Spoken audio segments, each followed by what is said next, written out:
Servus, Glück auf und herzlich willkommen zu einem weiteren FC Bayern Talk. Ja Leute, diesmal zu der Champions League Gruppenauslosung. Wurde ich ja auch ein bisschen gefragt, was ich so halte von unserer Gruppe und von den anderen Gruppen, und von daher schmeißen wir einfach mal einen Blick rein, würde ich sagen. Also erstmal finde ich dieses dumme Rumgelaber wie jedes Jahr so, oh ja, wir haben so eine schwere Gruppe, ihr habt so eine leichte Gruppe. Und dann unsere, die sich hinstellen, sagen, ach ja, das ist schwer, Champions League sind alles schwere Gegner. Blasels, ja, ermüdend. Finde ich persönlich ermüdend. Wir haben oft genug eine schwere Gruppe gehabt. Wir haben jetzt keine schwere Gruppe. Punkt. Wir haben Menu drin, ja, gut, das ist, weiß ich nicht, vielleicht Spiel auf Augenhöhe, keine Ahnung, ich weiß nicht, wie weit Menu wieder stark ist, aber haben natürlich einen guten Trainer mit Ten Hag, könnten uns natürlich wehtun, aber ja, wie gesagt, da sehe ich Spiel auf Augenhöhe. Kopenhagen und Galatasaray ist kein Spiel auf unserem Niveau, Alter. Klar, musst du fokussiert sein, musst du die Lust haben, aber da haben wir nie Probleme in der Champions League. In der Champions League sind unsere Spieler alle motiviert bis in die Haarspitzen.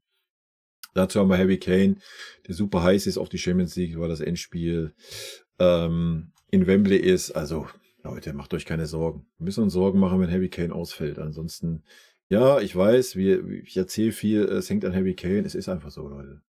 Ja, es ist so. Er ist halt der Levi. Oder der bessere Levi oder der neue Levi, so, es ist einfach so. Viel wird von Harry Kane abhängen. Wenn er Form hat, wenn er fit ist, werden wir wenig Probleme haben, weil wir vorne einfach Unmensch an Qualität haben. Ja? Und wenn wir es dann mal hinkriegen sollten, irgendwie durch irgendeinen Spieler, der Bock hat, die Mitte noch ein bisschen dicht zu kriegen, dann ist eigentlich alles gut. Also, meine Meinung, Menu natürlich ein super Los für uns, interessante Spiele. Ja, Kopenhagen natürlich auch ein interessantes Spiel, denke ich. Junge Mannschaft, Galatasaray, ja, werden die Türken wieder durchdrehen in München. Völlig okay, denke ich, auch ein nettes Los, aber nochmal Kopenhagen und Galatasaray musst du zweimal schlagen, Punkt. Ja, und da müssen wir auch nicht weiter rumreden. So. Gucken wir uns die anderen Deutschen an. Dortmund hier unten mit Paris, Milan und Newcastle. Ja, ist Dortmund doch mal der Außenseiter. Ja, denke, das können wir so stehen lassen. Vielleicht tut denen das mal ganz gut, dass man mal nichts erwartet, haben sie keinen Druck, keine Ahnung. Ja, Dortmund muss schon viel zusammenkommen, damit sie weiterkommen. Ja, meine Meinung. Nehmen wir Leipzig mit Man City, Roter Stern, Young Boys, muss weiterkommen. Also Roter Stern, Young Boys musst du weghauen als Leipzig. Und ich denke, selbst gegen Man City hat man Chancen in der Gruppenphase.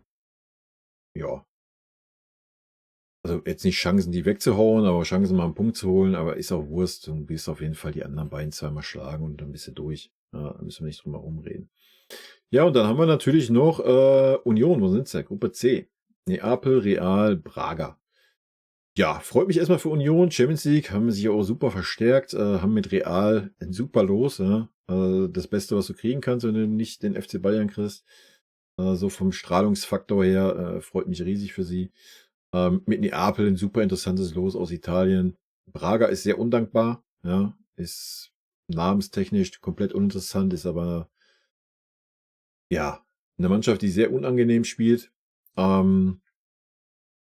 Chancen da einzuschätzen für Union super schwer. Ja, zu Hause, denke ich, geht für Union immer was. Also in Madrid und in Neapel, denke ich, das ist schwer, wird schwer werden für Union. In Braga ist auch schwer zu spielen. Da wird viel auf die Heimspiele drauf ankommen. Aber ich möchte sie nicht ganz abschreiben. Es gibt immer wieder Überraschungen, ja. Aber natürlich sind da die Favoriten Real und Neapel. Ja, da müssen wir nicht drum herum reden. Aber wir haben gesehen, wie Union auch wieder in die Saison gestartet ist. Hat jetzt nochmal Bonucci verpflichtet, Alter. Der jeder Mannschaft mit seiner Erfahrung mit Sicherheit nochmal gut zu Gesicht steht. Kann nochmal Champions League spielen. Also, wer weiß. Vielleicht ist Union da gut für eine Überraschung. Sonstige Gruppen können wir auch nochmal kurz durchgehen. Gruppe B mit Sevilla, Arsenal, PSV und Lens. Ja, gut. Ich denke, da ist Arsenal und Sevilla, also Arsenal weit vorne, so wie die eingekauft haben. Ich weiß nicht, was da Financial Fairplay-mäßig los ist, Alter. Da bin ich mal sehr gespannt, ob da noch irgendwas passiert. Das ist ja abnormal, wie viel Geld die ausgegeben haben. Ja, Sevilla ist eigentlich immer eine Bank, auch wenn sie in der Liga meistens rumdümpeln. Aber vielleicht kann auch da eine von den anderen beiden Mannschaften überraschen. Wer weiß. Ja, Gruppe D, Benfica, Inter, Salzburg, San Sebastian. Wow, San Sebastian ist in der Champions League, Alter. Halleluja. Ja, Benfica ist eigentlich auch immer mit dabei. Ja, hier ist natürlich Inter der große Favorit, da müssen wir nicht drum herum reden. Aber ich denke dahinter, obwohl Benfica ist schon so als zweite starke Kraft zu sehen. Ne? Aber Außenseiterchancen würde ich da auch nicht ganz abstreiten. Gruppe E, Feyenoord, Atletico, Lazio, Celtic.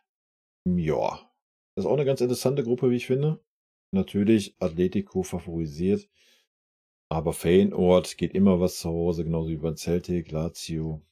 Ja, Platz 2 könnte auch eine enge Kiste werden, eine interessante Kiste. Dortmund-Gruppe haben wir gehabt, Man City-Gruppe haben wir gehabt und dann haben wir noch die letzte Gruppe, Gruppe H, mit Barca, Porto, Schachtier Donetsk und Royal Antwerpen. Ja gut, da brauchen wir nicht drum herum reden, muss Barca und Porto werden. Barca mit klarem Abstand. Ja, ich denke, wir können uns auf ein paar interessante Spiele freuen.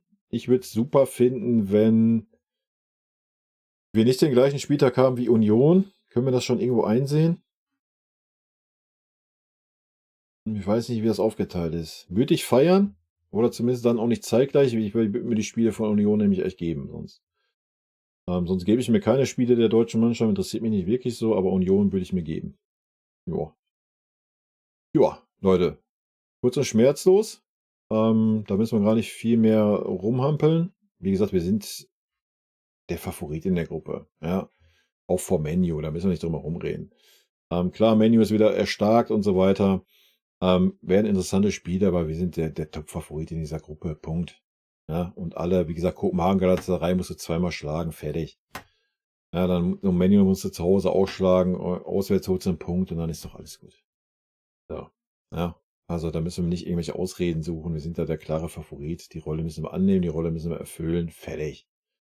Meine Meinung. So, Leute, das war's. Rot-weiße Grüße gehen raus.